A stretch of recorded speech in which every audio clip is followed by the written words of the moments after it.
What's good, YouTube? It's your boy, Blue Blood Sports TV, back at y'all with another one. So, a lot was made up of the performance last night by undefeated welterweight superstar title contender, whom I refer to as the Phenom, Jaron Boots Ennis. Jaron Boots Ennis is now 30 wins, no losses, no draws, 27 big wins by way of knockout, 25 years of age, 5'10" with a 74-inch arm reach.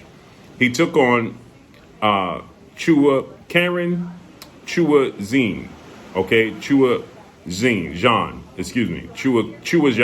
okay, who is Ukrainian star title contender in the welterweight division and predominantly relatively unknown here in the States.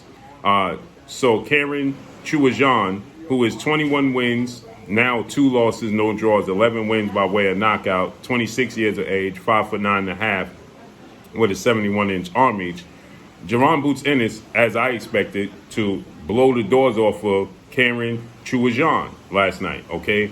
And he didn't do that, okay? Went to unanimous decision victory for Jaron Boots Ennis. Jaron Boots Ennis is somebody whom is veered to be the next Roy Jones Jr., the next Sugar Ray Leonard, the next Floyd Mayweather, that type of talent.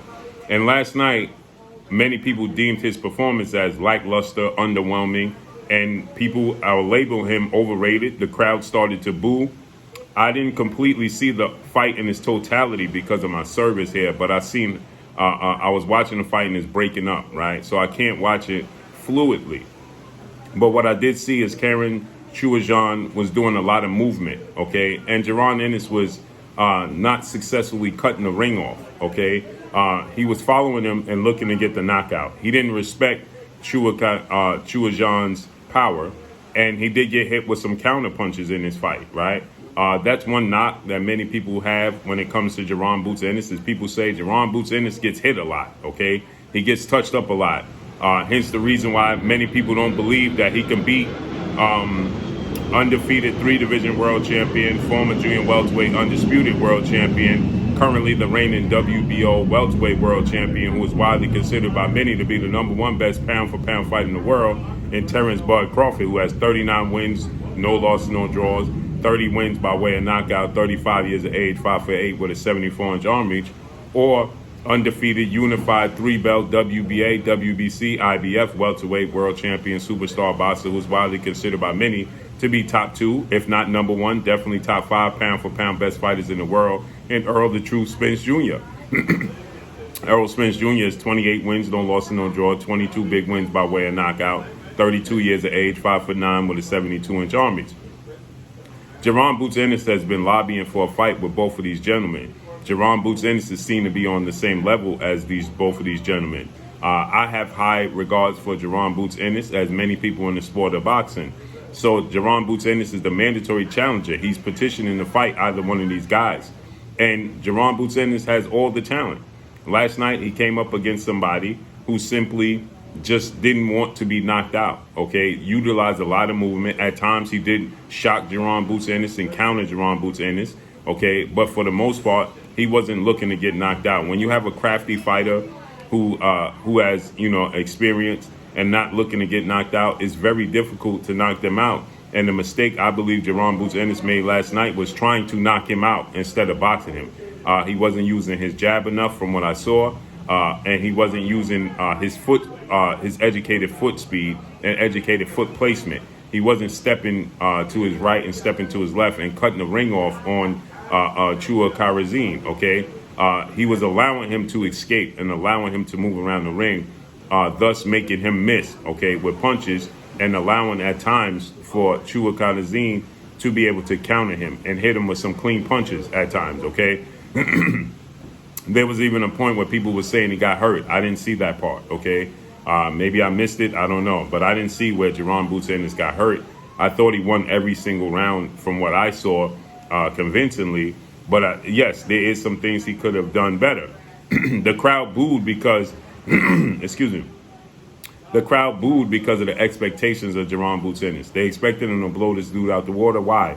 Because nobody knew who he was, okay? And in the sport of boxing, you get shockers, you get upsets. We saw that with Speedy Rashidi Ellis just to fight before Jaron Ennis when he fought Villa, okay, and Villa dropped him twice, and he won that fight, okay, via majority decision, okay. And so with that said, nobody knew who Villa was. Everybody was high on Rashidi Speedy Ellis. Upsets happen in the sport of boxing.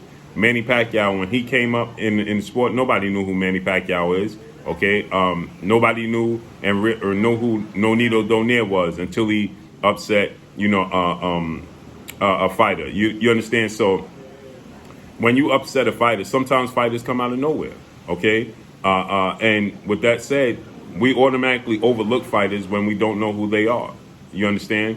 When we can't place a finger on who they are, we haven't seen anything they've done, we look at those fighters and we say, well, this fighter needs to get blown out the water by fighter A, because we know who fighter A is and we know the expectations. And so I expected Jaron Boots Ennis to blow out Chukhadzhian last night because of what I watched, okay? The little bit of highlights I did see from Chukhadzhian, I thought his style was tailor-made for Jaron Boots Ennis, but this is why a lot of fighters and trainers don't like to study tapes, because you don't get the version that you saw on these tapes. You get a completely different version.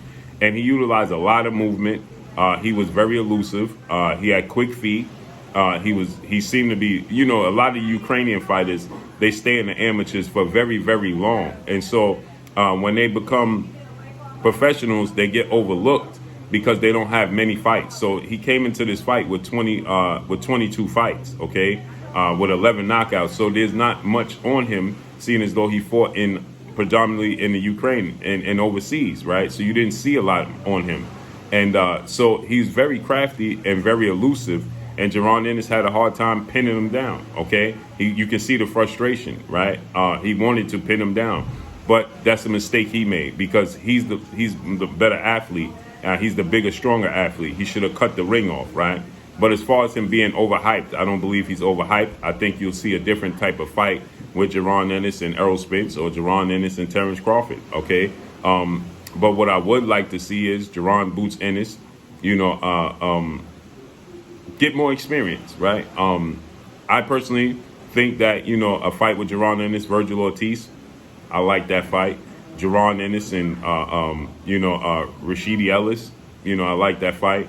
From what I saw last night, maybe he does need a little bit more experience and a little bit more time before he steps in with Terrence Crawford or Errol Spence, who are very seasoned, who are very experienced, who's been there before. But as far as him being overhyped, I don't believe he's overhyped. As far as the crowd booing, I understand that, because their expectations was like mine and many other people's, okay? I thought Jaron Ennis stopped him in the second, third round at worst, okay? But he got all the way to the end. He made it to the end, right? Shockingly, okay? He got all the way to the 12th round. I didn't think he would, but he did. But this happens in the sport of boxing. You have some guys that rise to the occasion because they know who's in front of them. It's your job to get them up out of there, okay? Gervonta Tank Davis, he gets hit a lot, okay? We saw last night he was getting outboxed. He was getting hit a lot by Hector Garcia. It happens. It doesn't mean Gervonta Tank Davis is overrated. The versatility of Jaron Boots Ennis and not cutting the ring off is what shocked me most of all, because I know he has that ability. You understand? His mindset. It was the mindset of Jaron Boots Ennis, okay? Because Jaron Boots Ennis, he just looked to get him out of there. He didn't respect him. That's why he got hit. He expected himself. He had expectations of himself. He expected himself to knock out Chukhadzhian, and it didn't happen. And that's what he was looking for. When you look for the knockout, you yourself get knocked out, or you drag the fight out. He should have used his jab a lot more. He should have used his foot placement. He knew this guy's not supposed to be in the ring with me, okay? And so because he knew this guy wasn't supposed to be in the ring with him, he tried to just walk him down for 12 rounds instead of cutting the ring off, boxing the dude and letting the knockout come, right? He tried to take the knockout, and that's not going to happen, right?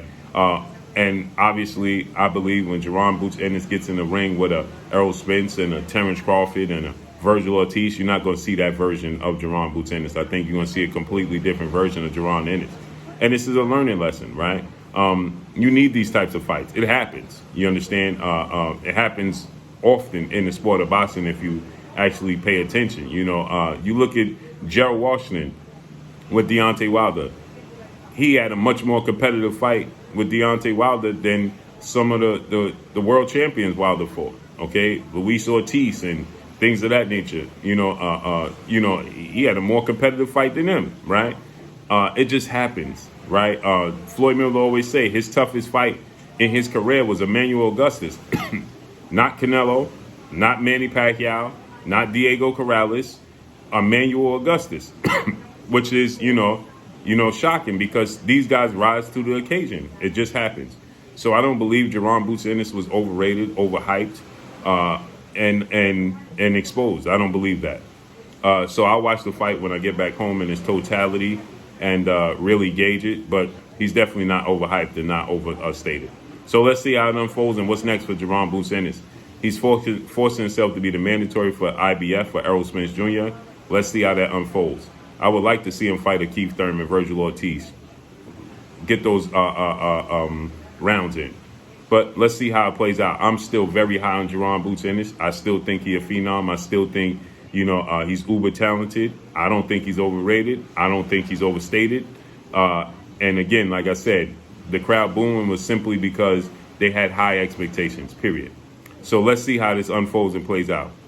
That's all I got for y'all. Make sure you hit the like button. Drop a comment in the comment section. Let me know what y'all think. Y'all already know what it is. It's your boy Blue Blood Sports TV. Hate, like, comment, and subscribe. You haven't subscribed, hit the subscribe button, hit the like button, hit the bell icon to get all the new notifications. Follow me on Instagram at Blue Blood Sports TV, all one word.